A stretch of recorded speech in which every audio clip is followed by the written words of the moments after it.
Subscribe to our channel by clicking the subscribe button. Click the bell button and enjoy the latest uploads from our channel. وہ ایک chief minister ہے، اس نے کیسے کھل کے اپنی تعصب کا اور اپنی نفرت کا اظہار کیا ہے، اور جس بات پہ وہ اتنی تکلیف دہ حل میں علامت میں آئے تو ان کو یہ بھی سوچنا چاہیے کہ انہوں نے اس سندھ کو، جس کو ماں کہتے ہیں اپنی، ہم بھی اپنی ماں کہتے ہیں، انہوں نے اس ماں پہ کیسے قبضہ کیا،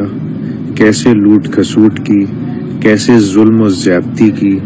کیسے اس کو تباہ و برباد کیا، اور کیسے اس کو اس نہج پہ لے کے آیا گیا کہ آج تک 40 سال کے کوٹے کے بعد بھی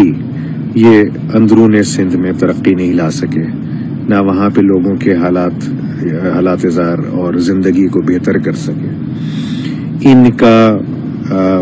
موٹو اور بھٹوازم صرف یہی ہے کہ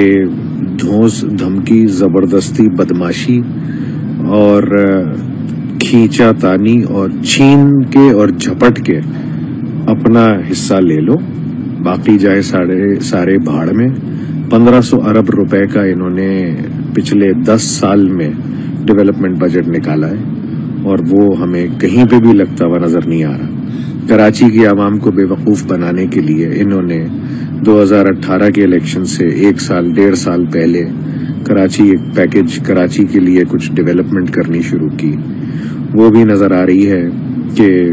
کتنی اس میں کرپشن ہوئی ہے۔ جب وقت آئے گا انشاءاللہ وہ کہانیاں بھی کھلیں گی ان کی، اور وہ بھی عوام کے سامنے آئیں گی۔ اور میں تو صرف یہی کہوں گا کہ مراد علی شاہ صاحب، آپ نے سوتے ہوئے شیر کو جگا دیا ہے، اور اب کراچی کا باسی، کراچی کا رہنے والا، کسی بھی قوم سے تعلق رکھتا ہو، کسی بھی سوشل سٹیٹس سے تعلق رکھتا ہو، وہ آپ کی اس متعصبانہ اور اس نفرت انگیز سوچ کے بعد اب اور انشاءاللہ تعالی ہم سب مل کے یہ تحریک چلائیں گے اور اس کو کامیابی تک، پائے تکمیل تک پہنچائیں گے۔ اور پھر آپ دیکھیے گا کہ آپ کی نظروں کے سامنے یا آپ کی ناک کے نیچے کیسے کراچی میں، کراچی کے شہریوں کے لیے، جس میں تمام باسیوں کے لیے، اس میں رہنے والوں کے لیے